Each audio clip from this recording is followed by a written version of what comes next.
Occasionally, while doing our research, we run across a food that can be very confusing, perhaps even controversial, at least to some of you viewers. We're going to try to shed a little light on one of these foods.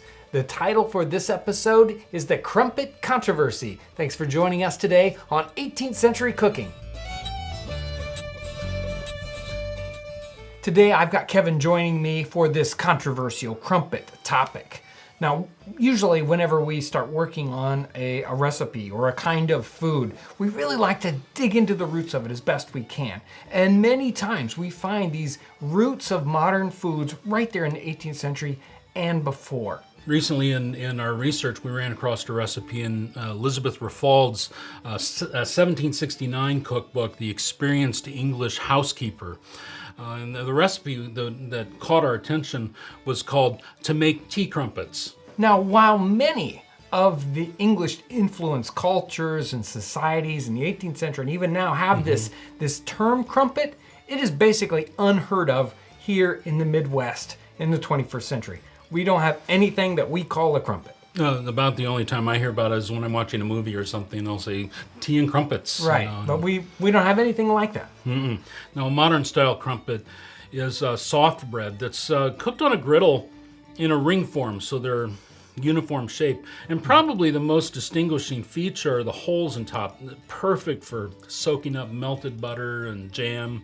And they're usually toasted before being served. Right, probably the closest thing that we have today is something we would call an English muffin, and we would slice it open and have those same kind of holes in it. Right, in fact, an English muffin is cooked the same way, well, not necessarily in a form, but cooked on a griddle. So these look really good.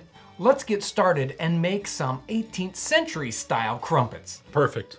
All right, we're having this recipe. I'm starting with 1 cup of whole milk. Okay. It can be 2%, whatever your choice is, and the same amount of hot water. Now, this is really hot water. That's cold milk. What I want in the end is a warm water milk mixture. Right.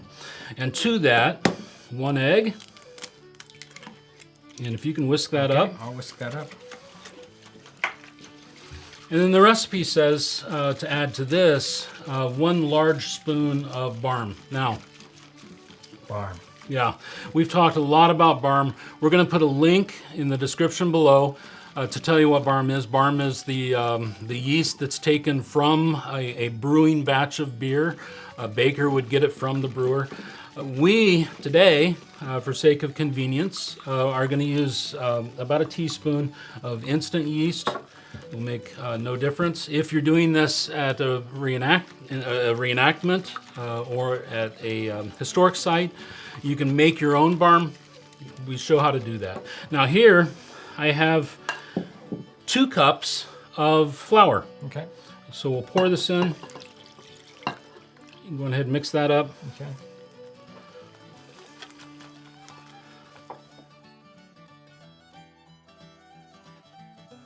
Okay, and that is it. Okay. What we need to do There you go. is we're going to cover this up, set it aside, and let it bubble and rise for about an hour. Okay. Now, the earliest versions of crumpets seem to be associated with buckwheat. Buckwheat's actually where we started with this little adventure. Someone on the YouTube channel was asking about buckwheat, and it led me straight to crumpets, because crumpets are one of the ways that buckwheat was used most often in the 18th century, and you'll find references to that. Now, buckwheat is really, really interesting because buckwheat is not wheat. It's not even, in fact, a grain at all. It's actually the ground seeds of a plant that's a lot like rhubarb.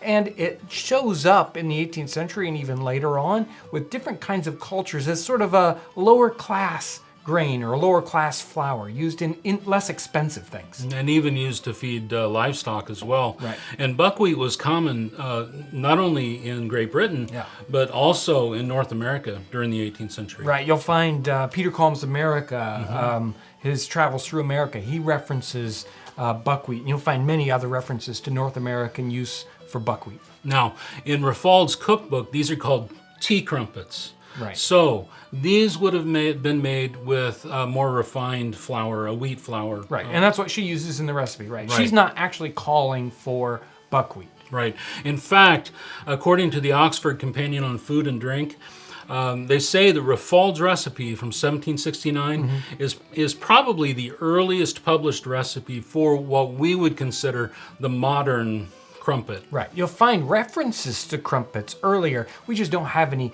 recipes for those crumpets. And many times those references they were actually probably speaking about the buckwheat version of crumpet. But this is a high-class version. Yes. The batter looks wonderful, very active and ready to go. It's perfect, yeah. Okay. And we're using our double brazier today. Okay. You know, a couple of words of caution. You don't want to use this inside. Right. Last time we used it, we didn't use the heat shield and we burned our table. So Right. today we have our heat shield. And we've got kind of a medium heat going on here. Elizabeth Rafald offers this neat little hint. You take a wad of butter and wrap it up in a cloth, and you use that to grease up your pan, and it leaves just enough. Right. I'm going to use that next time I make pancakes. Right. It looks great. Let me put a little bit of the batter in there, and A couple of scoops. yeah, there we go. And there you are. You know, John, we just said don't do this inside, but our kitchen here is well ventilated, so we're safe. John, we're going to want to take our time with these. If you cook them too fast, they're going to burn on the bottom. And we're going to cook these until these bubbles start to pop and stay open. And the surface then will look dry. So this looks perfect. See how it's dried out on top? Okay. So we're going to flip this, and it doesn't have to cook for very long. Only about 30 seconds on the other side. You know, John, this is where the controversy comes in, because some of our viewers are going to be adamant that what we're making here is not a crumpet, but rather a pikelet. Again, a word I've never heard. Okay, well, a pikelet is, in essence, just like a crumpet, except that it's not made without a form. It's free form and consequently thinner. Right. And that's exactly what we have here in this 18th century crumpet. Right, and even the word crumpet, I mean, even though it's got all these kind of roots in other words for the same kind of food product, that the word crumpet actually means that the root form of it has to do with this curling up, this crumpling of the edges, something that would happen with a much thinner kind of food product, like a thin pancake. It's another form of griddle bread. And in fact, there's what they call a Scottish pancake that is also considered a crumpet, a fruit crumpet, that are actually curled up to hold the fruit. Right. Yeah, so here we have these. In fact, if you look at this buckwheat, it looks just like a pancake. And even today, we know in North America that we make buckwheat pancakes all the time. It's basically the same thing. It's a crumpet, isn't it? Right, exactly. The terms seem to be interchangeable in the 18th century. In fact, Elizabeth David, she wrote this book in 1977 called English Breads and Yeast Cookery. And she dedicates about 20 pages to this topic, the interchanging of the names and the confusion that even happened in the 18th century.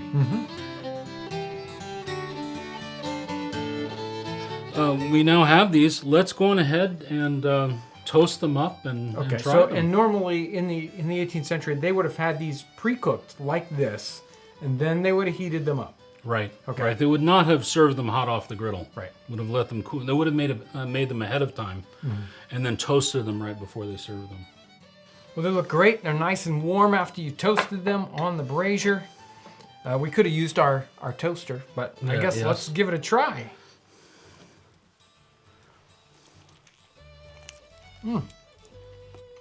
Well, it's kind of plain. Maybe it needs more topping, huh? I think I've got some jam here. Okay. It has a nice English muffiny texture, except it's a little softer. Very soft on the inside, kind of crispy on the outside. Well, butter and jam on that. That's fantastic.